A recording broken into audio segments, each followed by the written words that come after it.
ഒരു കർപ്പൂരമൊഴിയുന്ന കാതിൽ നിന്നും കണിമഞ്ഞിൻ്റെ മണിനാദം കേൾക്കുന്നുവോ? നിന്റെ പാലാഴി പുഴയായ നിലയിൽ നിന്നും ഒരു പാണന്റെ പൂമ്പാട്ടു കേൾക്കുന്നുവോ?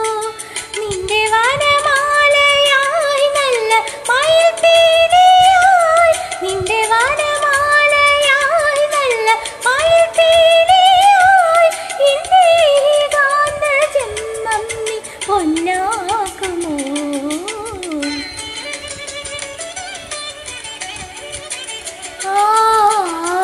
പുലരിയിലൊരു പൂന്തിന്നൽ കൊളുത്തുന്നു ദീപം, ഹരിനാമം ചൊല്ലി